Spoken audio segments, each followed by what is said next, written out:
domingo, ¿sí sabían?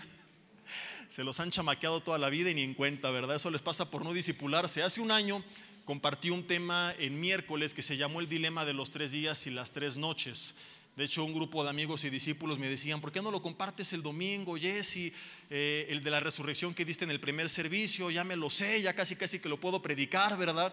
Y sí, es un mensaje bien interesante y hay muchos más, pero la verdad es que son muy pesados para compartir en domingo, donde yo siempre busco que el mensaje sea profundo, pero a la vez práctico para todos, que no importa si alguien tiene poco tiempo en Cristo, mucho tiempo en Cristo, que de todas formas lo pueda bendecir. Pero a algunos que les gusta pues ya profundizar más en algunas áreas, y en este caso en la materia de la apologética, que trata la defensa del evangelio, que responde a las preguntas difíciles, pues hay otras enseñanzas que ya en discipulados pueden ir estudiando.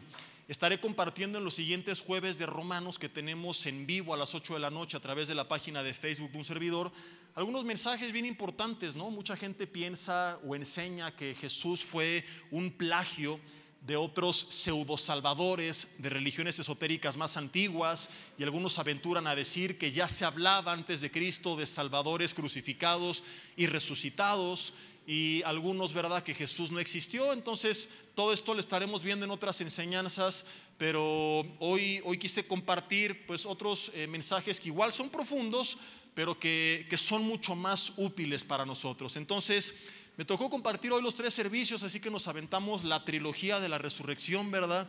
Y yo les invito, les animo a que si no vinieron a los otros 2, pues luego en casa puedan buscarlos y escucharlos y compartirlos con la familia y amigos, porque han estado bien interesantes. Cada mensaje ha sido distinto. Lastimosamente hemos tenido problemas con el internet, no se pudieron mandar en vivo, pero en cuanto se resuelvan se estarán subiendo el día de hoy y en los próximos días de la semana, para que estemos al tanto. Vimos en el primer servicio un mensaje que lo titulamos Jesucristo, evidencias de su vida, muerte y resurrección.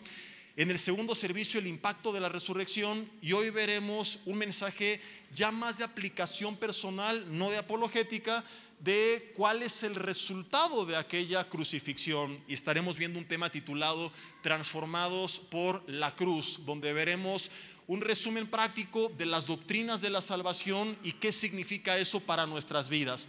Antes te cuento rapidísimo en 2 minutos qué vimos en los primeros 2 mensajes. Vimos que Jesús es un personaje histórico, que documentos extrabíblicos de autores no cristianos, perseguidores del cristianismo, nos hablan de él, que es tanta la evidencia histórica secular que los historiadores serios, inclusive los ateos, no dudan de la existencia de Jesús de Nazaret como personaje histórico, que ellos aceptan su existencia, aceptan su muerte, y que inclusive reconocen que sus discípulos creían que había resucitado. Estos historiadores se preguntan por qué este grupo de discípulos dio su vida por él. Evidentemente porque creían que había resucitado.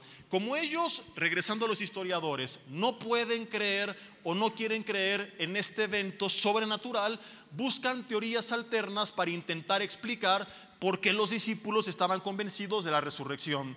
Al ver que las teorías son descabelladas, solamente nos queda como opción reconocer que si dieron su vida por Jesús es porque lo habían visto con sus propios ojos levantarse de entre los muertos.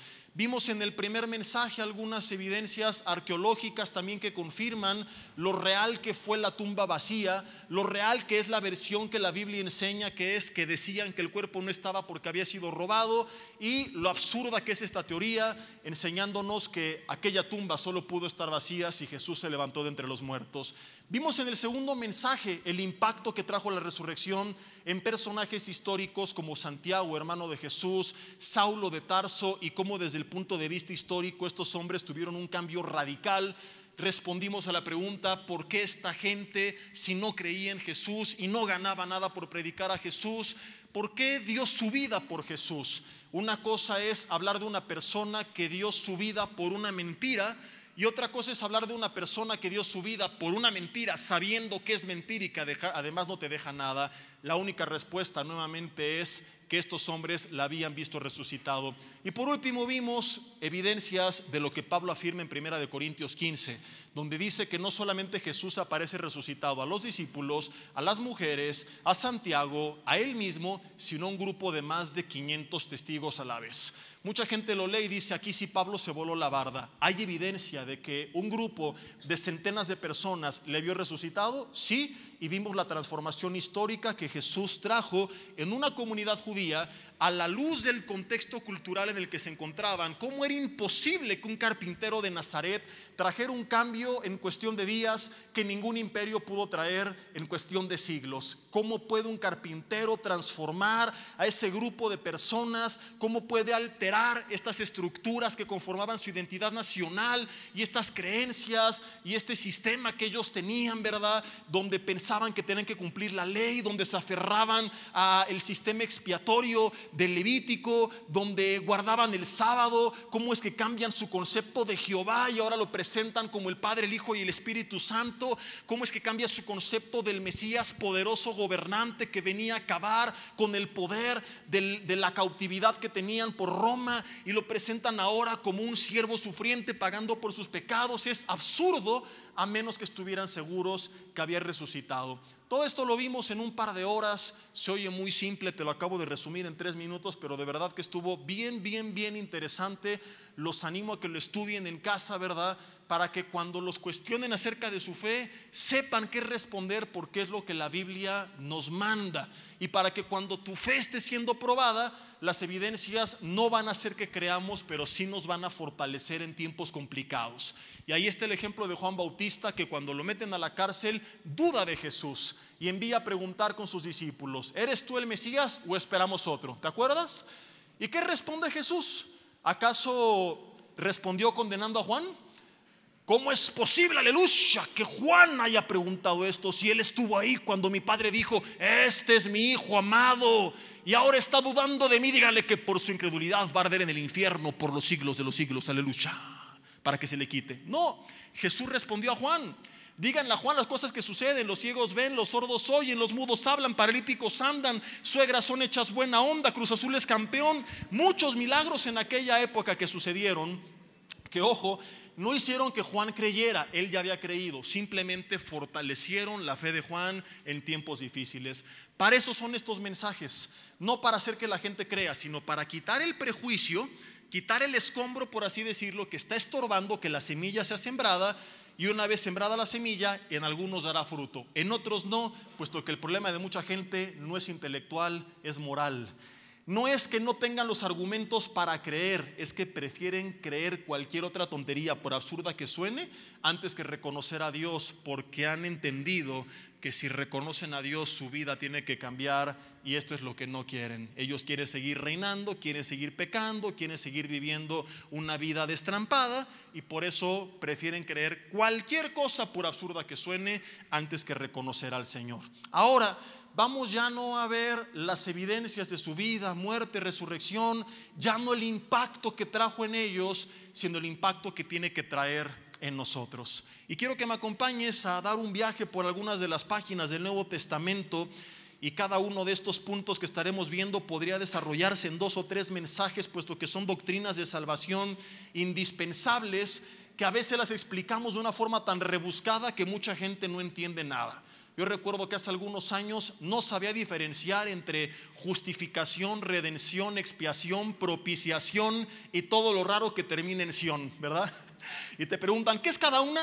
Pues quién sabe, pero ya soy salvo de mis pecados, ¿verdad? Entonces vamos a ver un resumen muy breve de cada una de ellas y su aplicación para nuestras vidas. Y todo este paquete maravilloso de bendiciones es, y este es el título del mensaje, el resultado de la cruz, o transformados por la cruz. Esto es lo que tú y yo recibimos por lo que Jesús hizo hace 2000 años en la cruz del Calvario.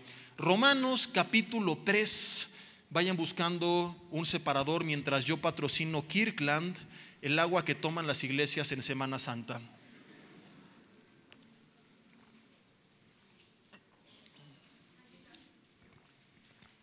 Vimos también un resumen del proceso de la crucifixión y cómo era esta tortura que nada tiene que ver con lo que representa el Cristo de Iztapalapa.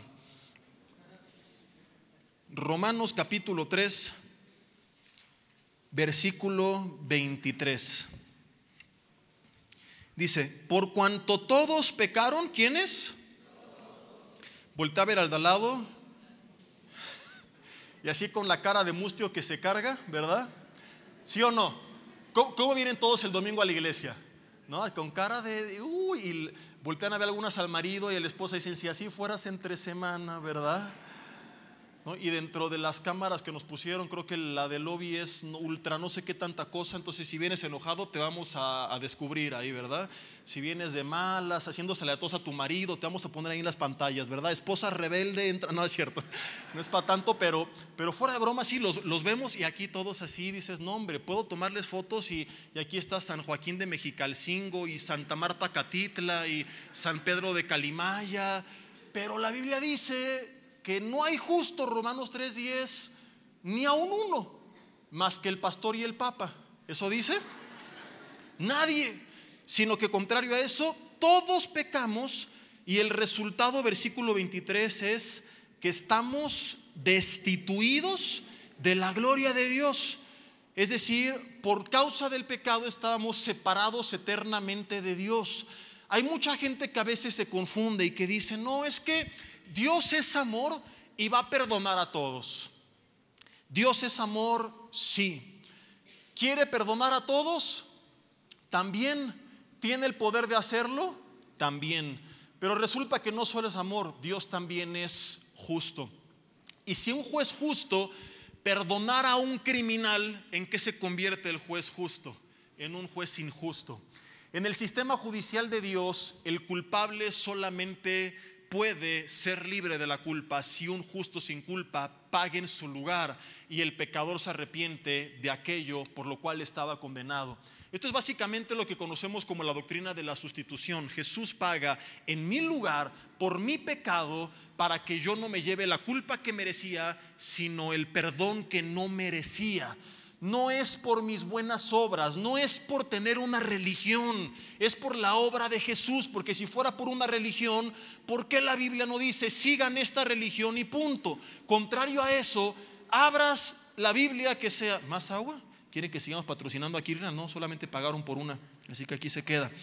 Abras tu Biblia, sea de los testigos de Jehová, mormones, cristianos, la que sea católica, palabras más, palabras menos.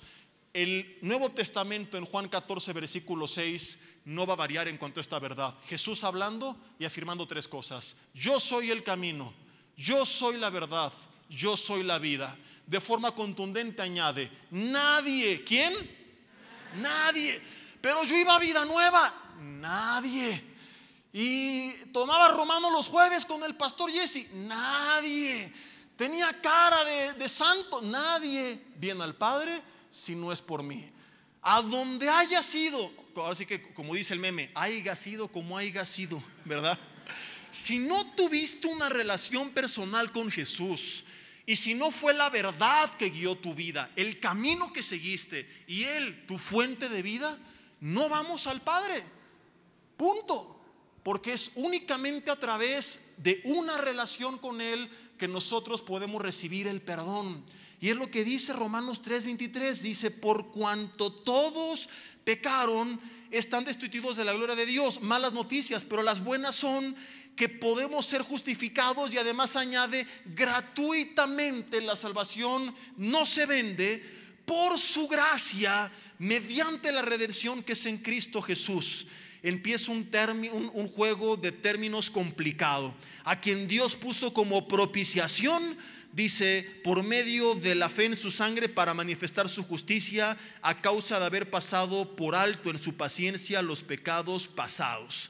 Está hablando aquí que fuimos justificados gratuitamente mediante su redención, que esta redención es en Cristo Jesús y que Él fue puesto como propiciación. Y es cuando mucha gente dice, ¿y cuál es la diferencia entre justificación, redención y propiciación? Me dan ganas de decir, levanten la mano las que lo saben, pero no quiero alimentar su soberbia y su orgullo. Así que nos quedaremos todos humildes, ¿verdad? Y vamos a aprender, pero sobre todo aprender de forma práctica estas verdades tan maravillosas que, ¿sabes qué es bien triste?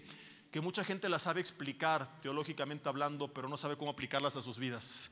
Pueden pasar un examen de teología con 10, pero están reprobándolas en su vida diaria. Tristísimo que mucha gente sepa lo que significan y sigan viviendo con culpa, con vergüenza, con condenación, con temor.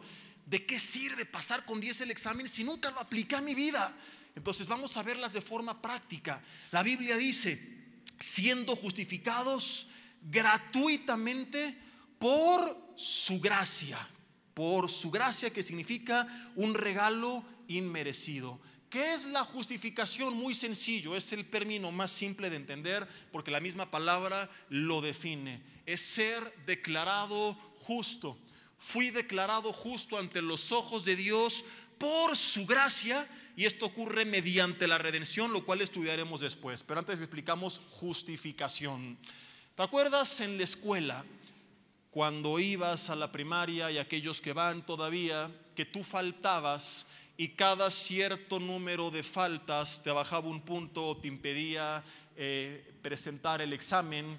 Inclusive podías reprobar el año a menos que esas faltas fueran quitadas, y para que esas faltas fueran quitadas tú tienes que presentar un justificante, que dependiendo lo barco que fuera la escuela, podía ser desde una carta de los papás diciendo mi hijo no fue porque me dio flojera llevarlo, o en algunos casos solamente aplicaba un justificante médico con su cédula profesional y el doctor certificando que tú no habías ido porque estabas en casa tirado por no sé qué cosa. Y es cuando tú decías gloria a Dios por los amigos médicos de la familia, ¿verdad? Que te emitían estos justificantes. ¿Cuántos la aplicaron? Levanten la mano. Todos los paganos que lo hicieron. No, no es cierto, estoy molestando nada más. Entonces, cuando tú llegabas con la maestra con el justificante, si la maestra te caía medio mal, algo que difícilmente vas a entender porque aquí todos son personas bien espirituales y oraban, Dios bendice a mi maestra aunque la traiga conmigo, ¿verdad? Pero cuenta la leyenda que algunos jóvenes, cuando traían el medio pique con la maestra, llegaban con una sonrisa de oreja a oreja porque se lo entregaban, y aunque le cayeras gordo a la miss, ella estaba obligada por el justificante a borrar ese tache de tu lista. Y a fin de año ella no te lo podía echar en cara, porque desde el momento que era borrado es como si tú no hubieras faltado. Es como si no existiera esa falta en tu lista de faltas en la escuela. No llegaban y te decían, bueno, pasaste el año, pero acuérdate que faltaste 15 veces, ¿eh? Y si no fuera por el justificante, hubieras reprobado para que me des gracias el siguiente año. No, a fin de año las faltas no existían más. Solamente podía pasar al siguiente nivel aquel que pasara el examen, y con cierta cantidad de faltas tú no lo podías presentar. Es algo que los jóvenes de estos tiempos a lo mejor no entienden, porque creo, si no me equivoco, aunque escuché por ahí que lo iban a cambiar, la SEP ya obliga a los maestros a pasar a los holgazanes, a los jóvenes que no estudian de grado y tienen que ver cómo lo hacen, ya no los pueden reprobar. Estamos generando una generación sin carácter, que todo lo tiene peladito y en la boca, ¿verdad? Pero bueno, no quiero desviarme del tema. El punto es que así va a ser en la eternidad. Va a llegar mucha gente y cuando esté ahí en la lista van a estar ahí todos sus taches de todas sus faltas, y van a decir, pero yo ayudé a los pobres y a los huérfanos y yo hice buenas obras. Pero es que Dios es tan justo y tan santo que tus buenas obras no pueden equilibrar la balanza de todas las malas obras. Pesa más delante de un Dios justo todo aquello en lo cual ofendiste que esta lista de buenas obras, y no es por obras, Efesios 2 del 8 al 10, para que nadie se gloríe. Cuando tú y yo lleguemos a la presencia de Dios, no vamos a llegar a decirle, Señor, mira, yo guardé la ley y esto, aquello y el otro, aunque evidentemente nuestra vida tiene que cambiar al venir a Cristo. Lo hemos visto muchas veces, simplemente lo aclaro para que no se malinterprete, ¿verdad? La transformación tiene que ocurrir sí o sí, pero no como un requisito para ser salvo, sino como un resultado de haber sido salvado. Y podemos presentarnos como aquel joven con aquella maestra con una gran sonrisa, sin temor, así como este joven sabía que ese justificante era poder para borrar ese tache. Cuando lleguemos a la presencia de Dios, esa acta de decretos que nos era contraria, esa lista de pecados que nos impedía la entrada a la presencia de Dios, y que además Satanás la tenía ahí en su mano para acusarnos, para condenarnos, para juzgarnos. Tú robaste, fornicaste, adulteraste, mentiste, esto, aquello y el otro. Dice la Biblia que esa lista fue anulada en la cruz del Calvario. Que ahí Dios despojó a los principados y potestades, que los exhibió públicamente, que fuimos trasladados del reino de las tinieblas al reino de su amado Hijo, en quien tenemos por su sangre el perdón de pecados, lo cual significa que llegaremos al cielo y que nos van a decir: usted no era digno de entrar porque tenía muchas faltas, pero todas fueron borradas por la obra de Cristo Jesús en la cruz del Calvario. Ha sido hallado a los ojos de Dios completamente justo. Bienvenido a la vida eterna, porque Jesús te declaró justo delante del Padre que está en los cielos. Él quitó todos los taches de nuestra lista. Él nos hizo justos delante de Dios. Y Dios no anda con nosotros toda la vida. Mira, hoy te voy a bendecir, pero acuérdate de todo lo que te perdoné ayer, y no vas a llegar al cielo y bueno, está bien, mira aquí, acuérdate, hiciste esto y aquello y el otro y aquello. No, la Biblia dice en 1 Juan 1:7 que la sangre de Cristo nos limpia de todo pecado. ¿Sabes qué significa la palabra limpia? En el Antiguo Testamento los sacrificios que ofrecían, expiación. Expiación del hebreo kafar significa cubrir. La palabra que se utilizó para describir cuando cubrieron el arca de Noé con una brea. El pecado no estaba visible, pero tampoco estaba eliminado. Por eso no iban al cielo, iban al seno de Abraham, no iban a la presencia de Dios. Pero cuando Cristo muere, ¿por qué lleva cautiva la cautividad y lleva las primicias de los que fueron salvos a la presencia de Dios? Porque su sangre no cubre los pecados. Limpia, del griego katsarizo, significa borra, elimina, purifica. Todo lo que tú y yo hicimos antes de Cristo fue anulado, fue borrado, fue desaparecido por completo en la cruz del Calvario por la obra de Cristo Jesús. Tus pecados y los míos fueron completamente borrados. Dios nos declara por su sangre justos. Y esto tendría que darnos confianza. Esto tendría que quitar toda la culpa. Tendría que hacer que ya no viniera más gente a tratar de echarnos la culpa, cuando ni siquiera Dios, el juez del universo, lo hace.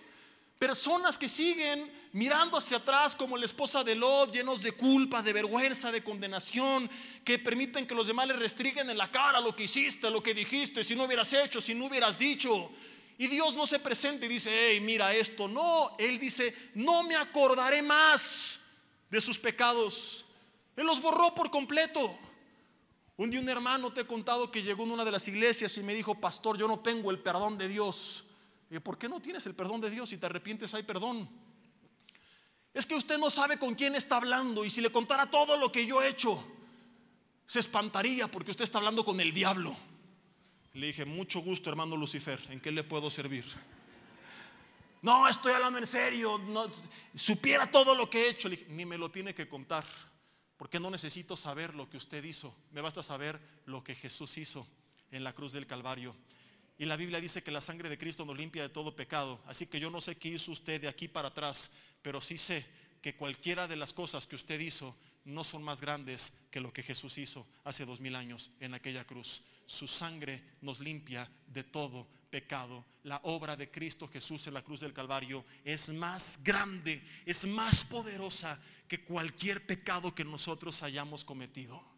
Cuando lleguemos a su presencia, podremos entrar justos, porque por su obra fuimos justificados. Esta justificación dice que ocurre por su gracia mediante la redención. Soy declarado justo mediante la redención. ¿Y qué significa redención? Es el término que se utilizaba cuando alguien pagaba por un esclavo para darle su libertad. Jesús nos rescató y nos hizo libres. Ahora, ¿de qué nos rescató? Éramos esclavos del pecado. Pertenecíamos al reino de las tinieblas. Satanás tenía autoridad sobre nosotros. Pero ¿qué dice Colosenses? Si me quieres acompañar, hace rato lo parafraseé. Capítulo 2, versículo 8. No, me quiero adelantar un poquito.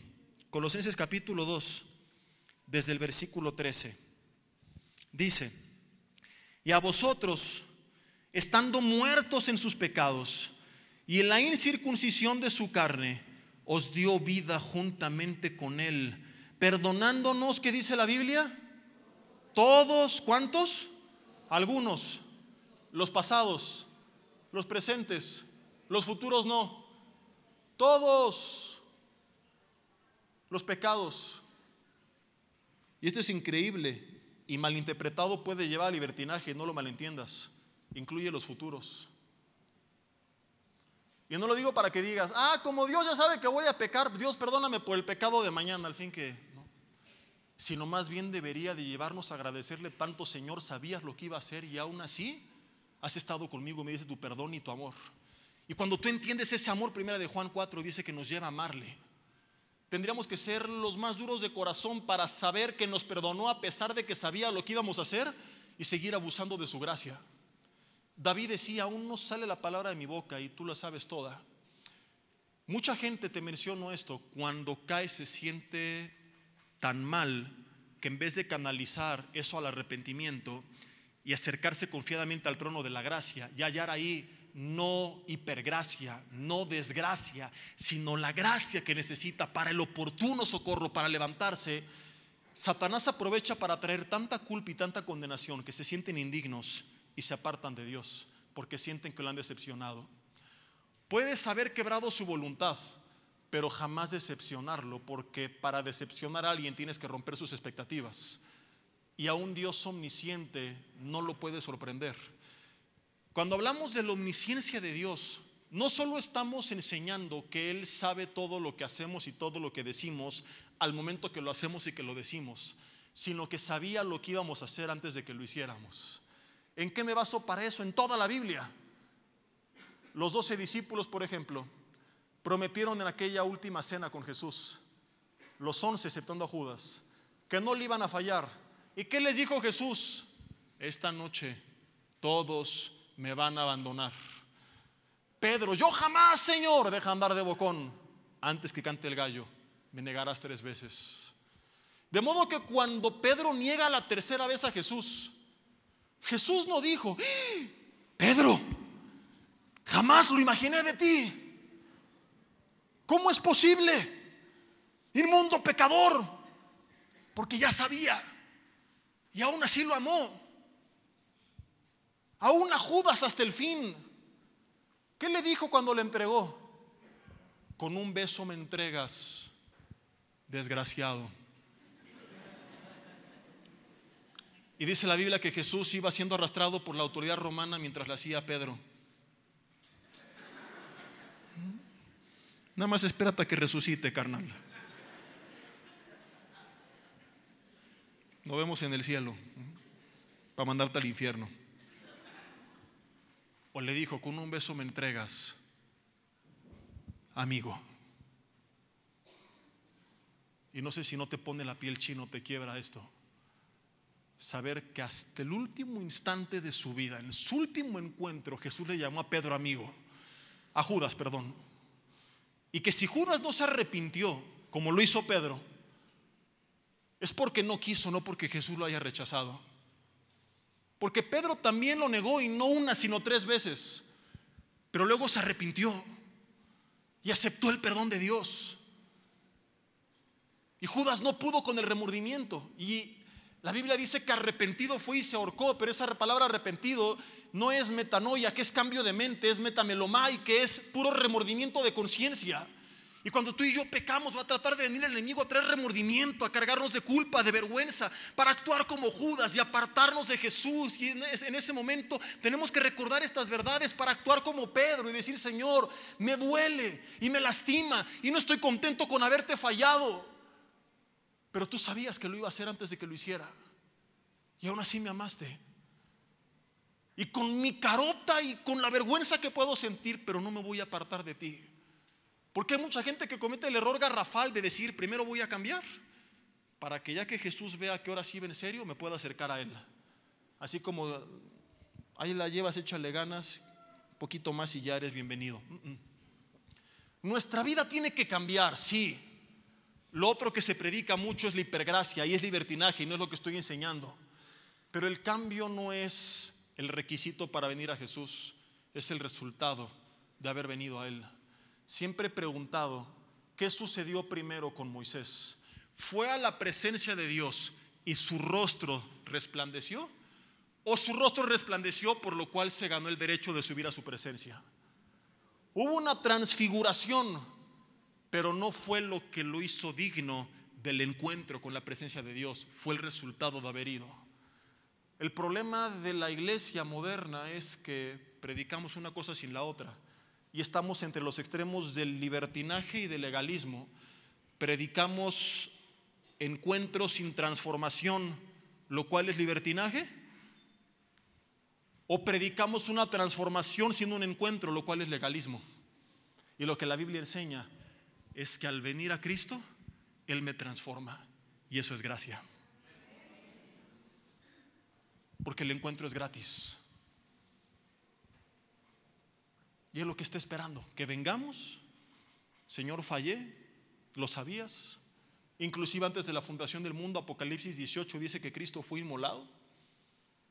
O sea que tú ya sabías lo que la humanidad iba a hacer, y aún así ahí siempre estuvo en tu mente el plan de redención, porque Jesús no es el plan C. Mucha gente lo imagina como que Dios creó a Adán y Eva, se sorprendió cuando pecaron. Híjole, se comieron la manzana estos cuates, no me la esperaba. Pues ni modo, les voy a dar la ley a ver si la cumplen. No, tampoco pudieron, hombre, son más paganos de lo que esperé, como que algo salió mal. ¿Y ahora qué hago? ¿Me los chamusco a todos o pago por ellos? Y entonces el Padre, el Hijo y el Espíritu Santo dialogaron, dijeron pues ni modo, a ofrecer un sacrificio, a ver quién va a tomar forma de hombre, y se echaron un volado. Perdió Jesús, ni modo, te toca, brother. Y no, de acuerdo a Apocalipsis, no recuerdo si es el capítulo 18 o en el 1:18, pero ahí está. Cristo fue inmolado desde la fundación del mundo, antes de Adán y Eva, antes de la ley. La ley, dice Gálatas, es nuestro ayo a Cristo. Es solamente lo que nos lleva a reconocer nuestra necesidad de un Salvador. Porque si Dios a primera instancia nos hubiera dicho, entrégale tu vida a Jesús para que te salve, el ser humano no consciente de su pecado, ¿qué habría dicho? ¿Y de qué me va a salvar? Si hasta la fecha gente mala se cree buena y dice no necesito de Jesús. Entonces lo primero que hace Dios es darnos la ley y decir, ok, ¿quieres ser bueno? Este es el paquete que tienes que cumplir. Y lo más absurdo es que haya cristianos abandonando la fe, volviéndose judaizantes, y está muy de moda. Hermanos que tú conociste que ahora piensan que tienen que guardar la ley, el sábado, y volver a toda la ley del Antiguo Testamento, y que se peinan con sus trencitas y andan con su kipá, y de repente lo ves y dices, este no era el Juan Hernández López Chávez que conocí ahí en el mercado, y ahora se cree judío y anda vestido bien raro y dice que se llama Ben Rabí Moshe Zacarías. Dices, brother, en buen plan. No sé cuál fue el salmista que dijo que nadie puede negar la cruz de su parroquia, pero aquí aplica.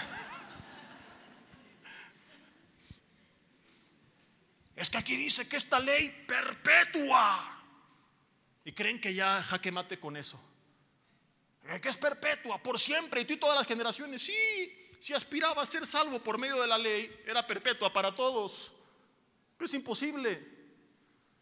Y yo siempre digo, sin necesidad de tanto debate, planteáselas así. Ok, brother, yo voy a cumplir la ley contigo, vamos a empezar hoy mismo. Sí, de veras, tráeme a tus hijos y ahorita los agarramos a pedradas. ¿Cómo? Sí, apedreamos a tus hijos y me vuelvo judaizante juntamente contigo. ¿Por qué? Porque la ley que me dice que tengo que guardar enseñaba que si alguno tenía un hijo contumaz y rebelde, lo apedraran con los ancianos afuera de la ciudad, de la que se salvaron, jóvenes. La próxima vez que creas que tu papá está siendo muy severo contigo, ay papá, te pasas una semana sin el celular, ¿qué voy a hacer? Me voy a morir sin internet. Dile, ¿quieres que volvamos al Antiguo Testamento, mijo? No, papá, entonces no te quejes. Entonces, si alguien aspiraba a ser completamente justo, tenía que llegar a extremos como estos, de no tolerar el pecado de ninguna manera. Y evidentemente es imposible cumplir con esa ley, que únicamente fue dada para que nos diéramos cuenta de que somos incapaces de ser justos y cumplir con la justicia de Dios, que hemos quebrado sus mandamientos y que por lo tanto necesitamos de un Salvador, que es Cristo Jesús, redención, me rescata de la esclavitud del pecado. Y regresamos a Colosenses, donde estábamos, en el capítulo 2.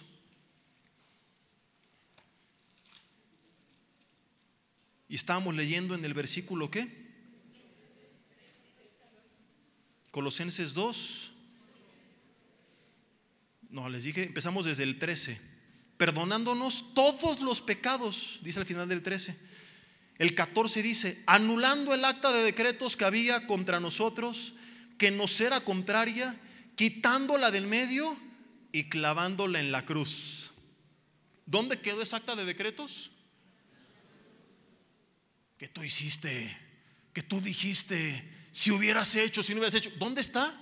En la cruz. Pero ahí siguen muchos como la esposa de Lot. Lo primero que Dios le dice: no mires atrás. Lo primero que hace, voltear atrás. Y es una clara figura de cómo vivimos a veces.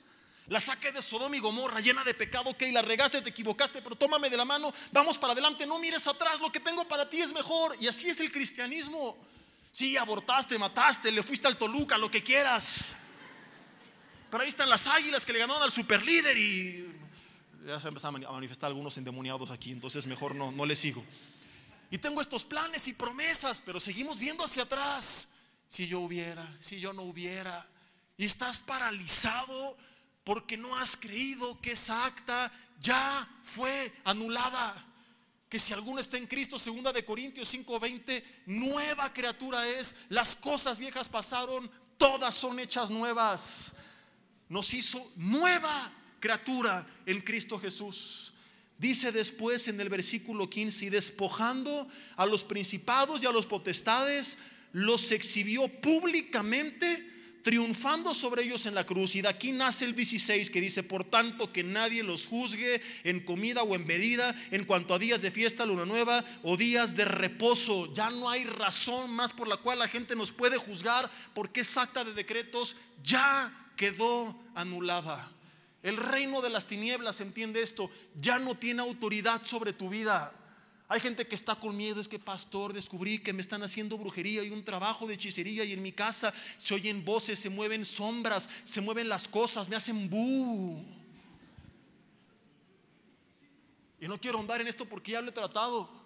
Solo recordarte Isaías 54 y 57: ningún arma forjada en tu contra prosperará. Aunque venga el enemigo como río, el Espíritu de Dios levantará bandera contra ti. ¿Quién te puede hacer daño si sigues el bien? Si Dios con nosotros, ¿quién contra nosotros? Y lo más maravilloso de todo, Jesús en Lucas 10:17: señores, les doy autoridad para hollar serpientes y escorpiones y sobre toda fuerza del enemigo. ¿Sobre cuántas fuerzas? Toda, y nada os dañará.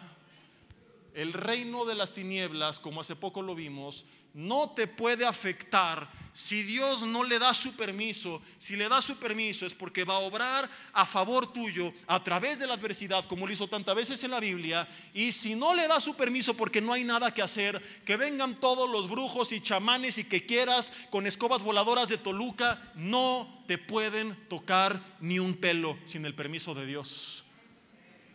Imagínate cómo estaríamos todos los pastores. ¿No crees que hay un montón de gente haciéndonos brujería? ¿Cuántos muñecos vudú habrá de cada uno de nosotros? Un hombre me dijo: pastor, creo que está haciendo vudú y está lleno de alfileres la panza, porque mira nada más cómo estoy todo hinchado. Una vez hemos encontrado brujería abajo de las sillas de nuestras iglesias. Hay señales y símbolos. Un día me dijeron: esta señora viene y está como cosas raras, se me hace que es bruja, pastor. ¿Le impedimos la entrada? No, pase en la primera fila. ¿Por qué? Porque número uno, no le tenemos miedo, porque no nos puede hacer nada si Dios no lo autoriza. Y número dos, para orar por ella, para ver si algún día se da cuenta que es más poderoso aquel que venció al diablo en la cruz del Calvario, que el reino de los cielos gobierna, que Dios es Rey de reyes y Señor de señores, y que es más grande el poder de la luz que el de las tinieblas. Y a ver si algún día entrega su vida a Cristo. Y ha pasado. De hecho hay 2 o 3 personas aquí reunidas que antes eran brujas, que se convirtieron. Si pueden ponerse de pie para que las conozcan. No, no es cierto, estoy molestando. Dile a tu mujer, ya te estaba entrenando el pastor. No, no le digas nada, si no te va a ir como en feria. Pero ¿por qué habríamos de temer? ¿Tú te imaginas a Dios le están haciendo brujería a mis hijos y ahora cómo le voy a hacer? Ya le picó la garganta con el alfiler al vudú, ya le picó los ojos. Imagínate toda la oposición que enfrentó la iglesia primitiva cuando llegaron a Éfeso, la cuna de la brujería. Cuando Pablo se encontró con esta mujer con espíritu de adivinación, que daba gran ganancia a sus amos, y que dijo, ay, no te metas con ella porque qué tal que me hace brujería. No, dijo, en el nombre de Jesús dejas a esta mujer y te vas. Y se fue, porque es más fuerte el que esté en nosotros que el que esté en el mundo. Entonces no te preocupes de lo que hagan en contra tuya, ocúpate de estar en la voluntad de Dios, porque si te sales, ahí sí te metes en problemas. Entonces tú mantente alineado con el Señor y que hagan lo que quieran, Dios todo lo va a encaminar a favor de su propósito en tu vida. Los que aman a Dios, todas las cosas les ayudan para bien. Dice después en Romanos 3, siendo justificados gratuitamente por su gracia mediante la redención que es en Cristo Jesús, a quien Dios puso como tercer término, propiciación por nuestros pecados. ¿Qué es la palabra propiciación? Que ya no es tan clara como justificación. Propiciación es básicamente intervenir a favor de alguien que estaba bajo la ira de otro para apaciguar esa ira. Es como te ha tocado que alguien en casa se pone en modo apocalipsis contra otro de los miembros del hogar y tú tienes que entrarle al quite. ¿Cuántos han vivido esto? Que está la mamá surtiéndose pero bien gacho a uno de los hijos, o uno de los hijos contra su hermano, intervienen los padres, o está el esposo también en modo 667 porque se está pasando de bestia con su esposa y tienen que entrar los hijos y que tú, oye, espérate, y calma su ira. O que llega alguien a contar, estoy bien enojado porque fulano de tal me dijo y me dijo y ahora sí me las va a pagar, y tú cálmate y terminas orando y apaciguaste su ira. Esto es lo que hizo Jesús, con la diferencia que estamos hablando que estábamos bajo una ira no pecaminosa, sino una ira santa. La ira de Dios que desde Romanos 1 la Biblia dice se manifiesta en contra de toda injusticia, de toda impiedad, en contra de todo aquel que va en contra de la voluntad de Dios. Jesús, al pagar por nuestros pecados en la cruz del Calvario, recibe todo el descargo de la ira de Dios, carga con nuestros pecados, y es en ese momento que tiene que separarse del Padre, porque no podía estar en unidad con el Padre cargando los pecados del mundo entero. Y es cuando clama Elí, Elí lama sabactami, por Padre, Padre, ¿por qué me has desamparado? Porque en ese momento se separa del Padre, carga con todos nuestros pecados, carga con toda la ira, para que tú y yo, en vez de estar bajo la ira de Dios, ahora estemos bajo la gracia de Dios. Resumen, Dios ya no está enojado contigo. Tengo que tener mucho cuidado porque a veces se predica de la ira de Dios. Y está bien que se hable, pero que entendamos para quién aplica. Pobre del mundo que no está bajo la gracia de Dios, la que les espera. Pero cuando tú vienes a Cristo, Dios ya no es tu enemigo, es tu Padre, es tu amigo, tu Señor y Salvador, por supuesto también. Pero ya no está enojado contigo. Ahora estás reconciliado, como lo veremos con Él, porque Cristo fue propiciación. Ya Él intervino, ya apaciguó esa ira. O sea, hay gente que se sigue acercando en oración con miedo. Yo me acuerdo que durante muchos años de mi vida, cada que pecaba tenía un miedo de salir de mi casa. Decía, me va a caer un helicóptero encima, un poste de luz, algo me va a pasar. Hasta que entendí esto, no puedo jugar, me tengo que arrepentir, pero Dios ya no está enemistado conmigo. Me acerco a Él, busco su perdón, busco la restauración, busco la reconciliación, pero salgo con confianza, porque dice primera de Juan 4, que en esto se ha perfeccionado el amor de Dios para que tengamos confianza en el día del juicio, que el perfecto amor echa fuera todo el temor, de donde el que teme no ha sido perfeccionado todavía. O sea, hay mucha gente que sigue con miedo Inclusive hay mucha gente que va a las iglesias más por miedo de irse al infierno que por ganas de irse al cielo. ¿Cierto o falso? Hay gente que dice, no hombre, el cielo se oye reaburrido, pero de eso estarme chicharrando en el infierno, pues ya ni modo. Porque así no las vendieron. Como si el cielo fuera, vas a llegar, toma una arpa vieja y vete a la nube que está hasta allá, a tocar el arpa por los siglos de los siglos de los siglos. Ya vas a estar toda la eternidad cantando nada más. No hombre. Algún día compartimos la serie de la vida en el cielo, y por ahí hay libros también que nos hablan del cielo y será un lugar espectacular y maravilloso. Alabaremos mucho a Dios, pero seguiremos teniendo una vida, nos seguiremos reconociendo. Algunos esto los alienta, otros esto los desanima. O sea, que voy a reconocer a mi esposo todavía por la eternidad. Sí, pero va a estar glorificado ya con otro cuerpo, con otro carácter, y ya no vas a vivir con él. Recordarán quienes fueron en la tierra, pero ya seremos una familia con una estructura diferente. Y no tenemos que pensar mal de esto, sino al contrario, estamos rumbo al mejor de los lugares, bajo el mejor de los escenarios posibles, donde Dios ha preparado un paraíso increíble para todos nosotros. Entonces hay mucha gente, como yo durante años, que no conocíamos a Dios, que no teníamos ganas de estar con Dios, pero que teníamos terror de ir al infierno, e íbamos por temor, porque no conocieron el amor de Dios. Mientras más yo conozco a Dios, más me convenzo de esto. Digo, Señor, hoy lo que me da miedo no es irme al infierno, me daría pánico la idea de no conocer personalmente un Dios tan grande como tú.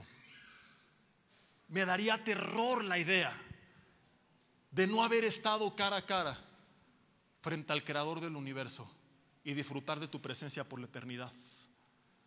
Perderte ese regalo tan increíble, eso sí debería de darnos miedo. Conocer a la persona de Cristo cara a cara, abrazarle, estar con Él por los siglos de los siglos, es el más grande de los privilegios y tiene que ser el motivo de nuestra búsqueda de Él, no el miedo de irnos al infierno. Porque quien camina por temor, el día que se le acabe el temor, se va a apartar de la fe. Un día de dureza de su corazón se va a apartar. Quien camina enamorado de Dios volverá una y otra vez. Dice después en Romanos capítulo 5, versículo 6. Si me apoyan con el teclado aquí arriba, por favor. Romanos capítulo 5. Habla de dos de mis doctrinas de salvación favoritas y las quiero resumir en un último punto. Hasta el niño empezó a llorar cuando escuchó del infierno, allá atrás. Díganle que si él le pasa algo, va directo a la presencia de Dios. De los niños es el reino de los cielos. Y no lo digo en broma, es en serio. Si tú perdiste a un hijo, un bebé en el vientre, lo que sea, ten por seguro de que está con Dios. Como hay gente que no puede ser las cargas que pone sobre los demás. Alguna vez a un matrimonio le dijeron que no, que solamente Dios sabía y que Dios lo iba a juzgar conforme al destino que hubiera tenido ese niño si hubiera crecido, así que probablemente estaba en el infierno. ¿Y por qué Jesús dijo, de los niños es el reino de los cielos? Oye, pero no nace con el pecado original. Sí, pero Romanos 2:12 dice que los que sin ley murieron, sin ley serán juzgados. Oye, pero hay una adopción para salvación. ¿Sí? Luego añade, acusándoles o defendiéndoles el día del juicio sus razonamientos. Si solo fuera juicio y no salvación, solamente diría acusándoles sus razonamientos. En el momento que dice acusándoles o defendiéndoles, se da por hecho implícitamente que la defensa en sus razonamientos es una opción viable. Dado que un niño, un bebé, no tiene conciencia del bien y del mal plena como la Biblia enseña en sus razonamientos, no le pueden acusar y están en la presencia de Dios. Y lo digo porque sé que hay padres de familia, madres que han sufrido mucho con esto y que nadie puede saber lo lo que se siente más que ellos. Y lo único que podemos hacer es decirles: sus pequeños están bien en los brazos de papá. Y los vas a ver y se van a reconocer y van a convivir. Te duele la idea de lo que me perdí con ellos. No solamente se postergó, es como cuando un niño queda más tiempo del debido en una incubadora. Te perdiste algunas semanas, pero lo tendrás en brazos. Digamos que el tiempo se extendió demasiado, pero a la luz de la eternidad no es nada, y la relación va a continuar. Se van a ver, se van a reconocer, se van a abrazar, van a jugar, van a saltar, van a bailar, van a cantar. No habrá más dolor, ni llanto, ni enfermedad, porque para ellos también es imputable la justicia de Cristo Jesús en la cruz del Calvario. No quisiéramos nadie pasar por ahí, pero si algún día por alguna extraña razón esto sucediera, en vez de enojarte con Dios, aunque no lo entiendas, dile: Señor, entenderte o no cambia tu posición. Entenderte o no cambia lo que hiciste, ni la realidad de las cosas. Así que sigue adelante, fortalecido en Él a pesar del dolor. Y recuerda que partir en Cristo no es decir adiós, es decir hasta luego. Porque Él dijo: yo soy la resurrección y la vida. Todo aquel que cree en mí, escucha esto, aunque esté muerto, vivirá. Al partir en Cristo no morimos, empezamos a vivir apenas, no 60 años más, sino eternamente, por los siglos de los siglos de los siglos. Porque esto es lo que Jesús prometió: no vida 6 meses más, no vida 1 año más, es vida eterna en su reino. No como esclavos, sino lo mejor de todo viene como hijos. Porque dice Romanos 5 versículo 6: porque Cristo, cuando aún éramos débiles, a su tiempo murió por los impíos.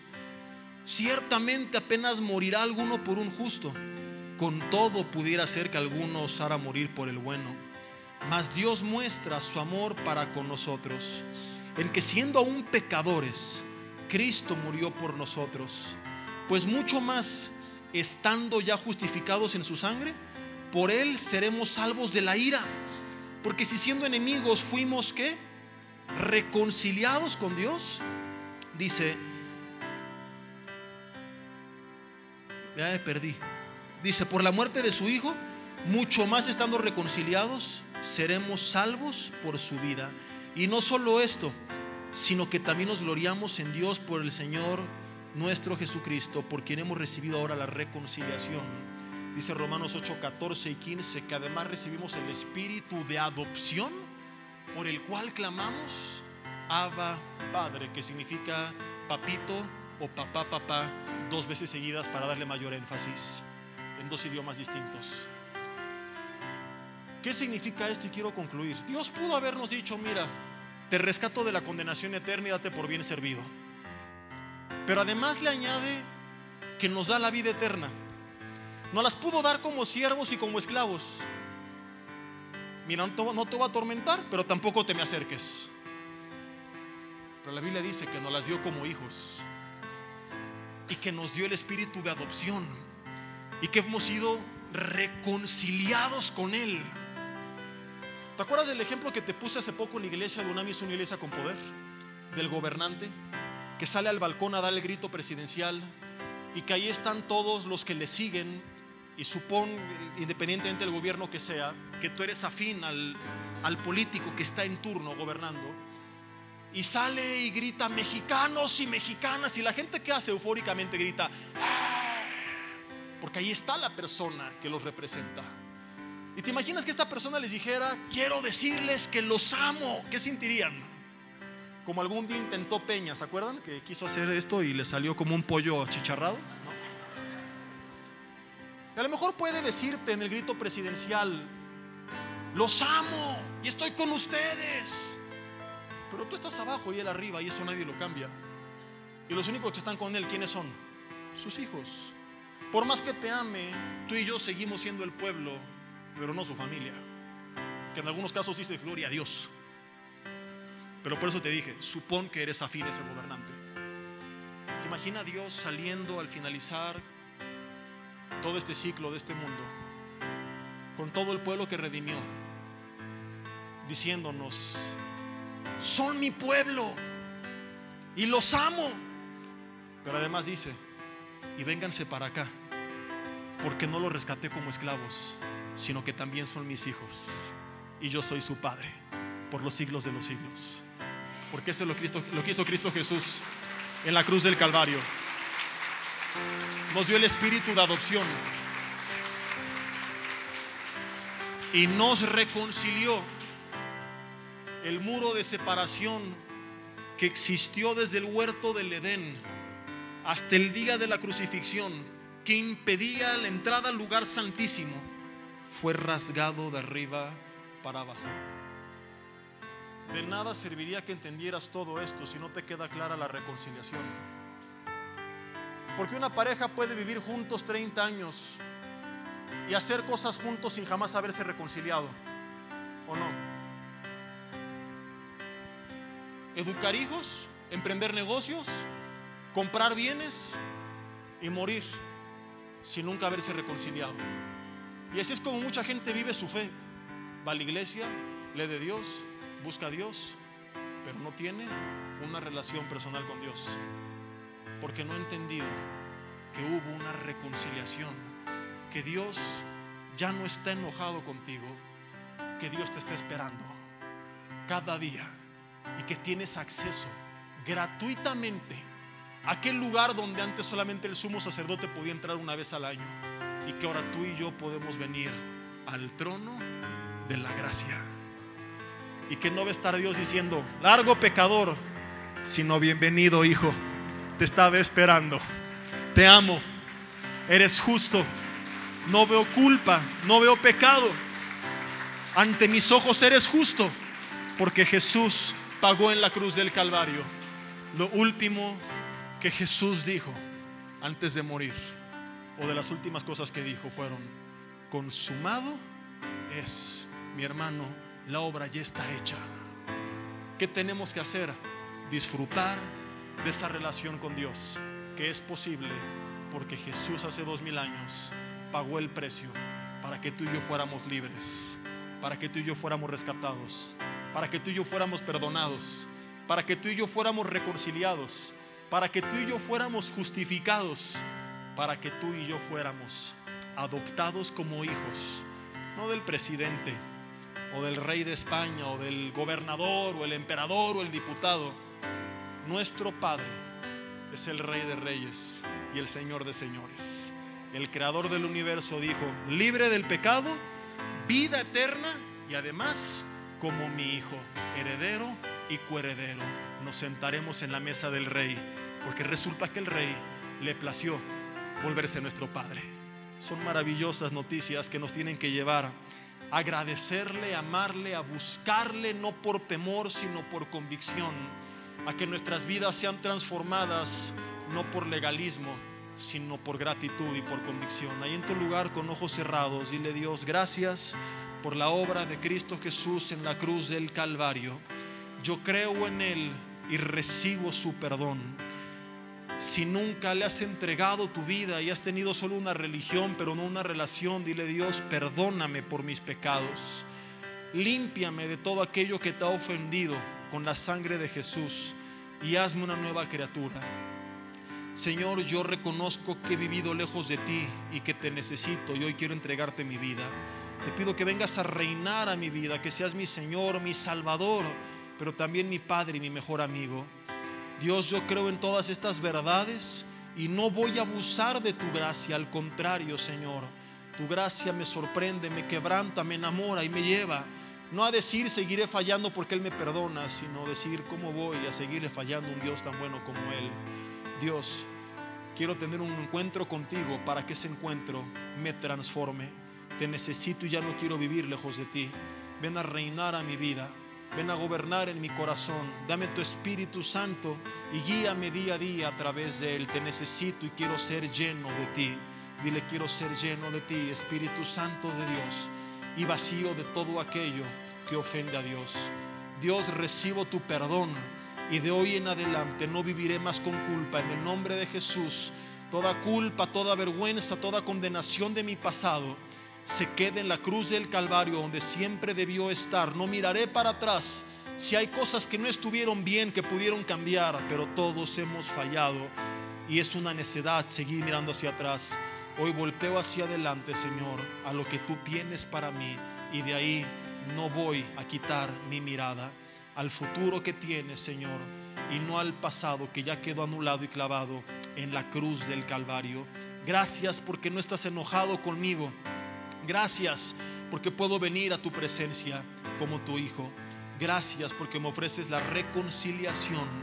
Gracias, Señor, por toda esta obra tan maravillosa que tú llevaste hace 2000 años en la cruz, en la persona de Jesús.